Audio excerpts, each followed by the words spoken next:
Hello students, today we are going to discuss question number 5th and 6th of your exercise 4.2. Okay, question बहुत ही ज्यादा easy है. Just आपको equation बनानी है और उसके बाद फैक्टराइजेशन आपको आती है, राइट? सो देखिए आपको क्या बोला गया है. The altitude of a right triangle is 7 centimetre. पहले तो आप एक राइट ट्राइंगल बना लीजिए, A B C. Okay, is 7 centimetre less than its base, यानी जो भी जितना भी बेस होगा उससे 7 सेंटीमीटर कम है ये, और हाइपोटेन्यूज 13 सेंटीमीटर आपको गिवन है. अब आप कंफ्यूजन नहीं होना आपने कि हम ये लेट करें या फिर ये लेट करें. इसके ऊपर तो कंडीशन है कि वो इससे कम है. जब ये पता होगा तो ये तो अपने आप ही निकल जाएगा. तो आपको क्या लेट करना है? बेस. ठीक है, let the base of triangle is x centimeter. So altitude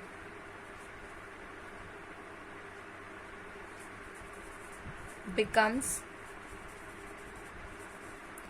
x minus 7 centimeter. Okay, now by applying Pythagoras. Okay, अब पाइथागोरस क्या कहती है आपके पास? A B square plus B C square is equal to A C square. Okay, it means that is height square plus base square is equal to hypotenuse square. अब A B square यानी X minus 7 square plus B C, it means X square. A C is 13 square. X square plus 49 minus 14x plus x square is equal to 169. मैंने whole square का formula लगाया और उसे open कर दिया. ये क्या हो जाएगा? 2x square minus 14x. आप इसे इधर लेके आएंगे, it will be minus 120 equal to 0. इधर आके माइनस 169 हो जाएगा. माइनस 1 2 से डिवाइड करेंगे, 2 को कॉमन लेंगे सारी इक्वेशन से. 2x square minus 7x minus 60 is equal to 0. So x square minus 7x minus 60 is equal to 0. इसके साथ कंफ्यूज नहीं होना है आपको, मैं बहुत बार बता चुकी हूँ. अगर आप ऐसे कॉमन लेते हैं, this can not be equal to 0, this will equal to 0. Now x square minus 7x minus 60 is equal to 0 है. अब देखते ही पता चल रहा है फैक्टर क्या आएंगे. 12 5 60 होते हैं आपके पास. Minus 12x plus 5x minus 60 is equal to 0. Take x common, x minus 12 plus 5 common, x minus 12 equals to 0. x plus 5 x minus 12 equals to 0. तो यहां से क्या आ रहा है? x is equals to minus 5 और x इज इक्वल्स टू 12. आप shift करेंगे जब, या तो ये 0 के इक्वल है. अगर ये 0 के इक्वल है तो क्या हो जाएगा? x is equal to minus 5. आपका सिंबल चेंज हो जाएगा, राइट? और या फिर x minus 12 is equal to 0 है तो x क्या हो जाएगा आपका? 12. Okay, now side can't be negative. आपको अच्छे से पता है साइड, डिस्टेंस, एरिया कभी भी नेगेटिव नहीं होते. So x can not be equals to minus 5. x is equals to 12. x क्या आ जाएगा आपके पास? 12. ठीक है, और अगर आपका x 12 है तो आपका एल्टीट्यूड क्या आ जाएगा? यहाँ लिख दीजिए, ये आ गया आपका 12 और ये आपका कितना आ जाएगा? 12 minus this, it will B 5. ये आपके पास क्या आ जाएगा? 5. और ये हो जाएगा 12. 12 में से 7 सब्ट्रैक्ट करने हैं ना, दिस विल बी 5. ठीक है, अदर 2 साइड्स एक 12 आ गई. आप यहाँ लिख दीजिएगा second and x minus 7 is equal to 12 minus 7 is equal to 5 centimetre. Unit जरूर लगा दीजिएगा. This one is centimetre. Okay, let us talk about ये क्वेश्चन नंबर 6. अब बात करते हैं क्वेश्चन नंबर 6 के बारे में. A cottage industry produce a certain number of the pottery articles in a day.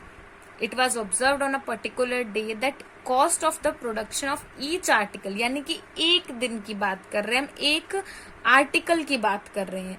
ठीक है, पर्टिकुलर डे पे it will B 3 more than the twice of number of article produced. ये सिर्फ एक की बात है, टोटल नहीं है.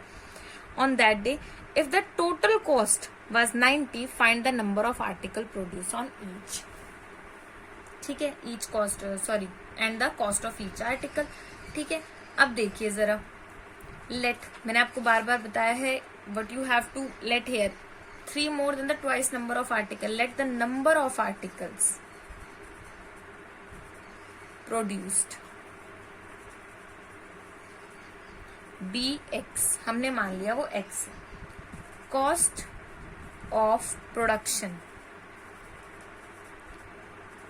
of each article, एक आर्टिकल की बात कर रहे हैं अभी हम, इस बात को ध्यान रखिएगा, that is twice of x plus 3। आपको गिवन है ईच आर्टिकल के लिए, देखिए यहाँ पे ईच आर्टिकल के लिए 3 मोर है, twice of number of article से। ओके, ये हो जाएगा आपके पास 2x प्लस में 3।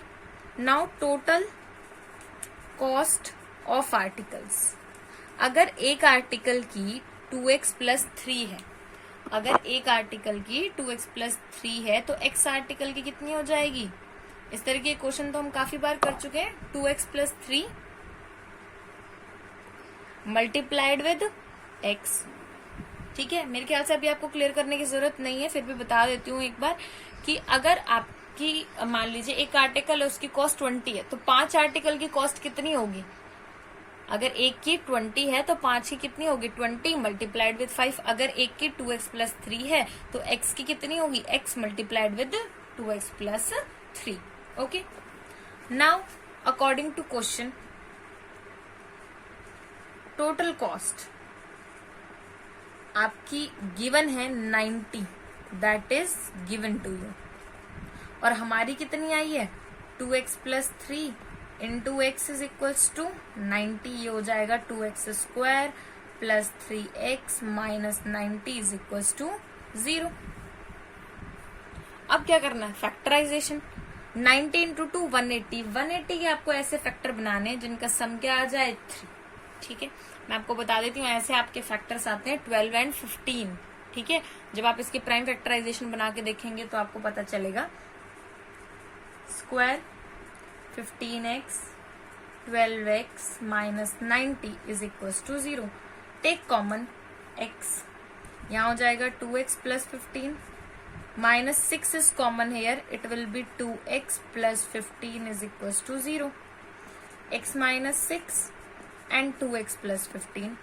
ठीक है, उसी तरीके से x minus 6 is equal to 0, यहां से आ जाएगा x इज इक्वल टू 6, और 2x plus 15 is equal to 0, तो यहां से आ जाएगा x is equal to minus 15 by 2। अब x तो हमारे क्या है? नंबर ऑफ आर्टिकल्स है। The value of number of articles can't be negative, इतना ही लिख दीजिए। वैसे तो वो रैशनल भी नहीं हो सकती, और रैशनल लिख सकते हैं आप। ठीक है, ऐसा तो नहीं है एक प्रोड्यूस हो गया दूसरा आधा प्रोड्यूस होगा। ठीक है, negative, so x can not be equal to minus 15 by 2, hence x is equal to 6। x क्या आ जाएगा आपके पास? 6। आपसे पूछा था नंबर ऑफ आर्टिकल प्रोड्यूस, वो तो आपने निकाल लिया, and the cost of each article. So cost of, और we can say therefore the cost of each article. अब हर एक आर्टिकल की कॉस्ट कितनी थी? ट्वाइस इनटू जितने प्रोड्यूस हो रहे हैं 6 plus 3, that is 12 plus 3 which is equal to 15 rupees. ओके, तो ये आपकी क्या आ गई? ये आ गई आपकी कॉस्ट। ओके, इस तरीके से क्वेश्चन नंबर 6 को आपको सॉल्व करना था, right? So like the video, subscribe the channel to get the latest notifications of your upcoming videos.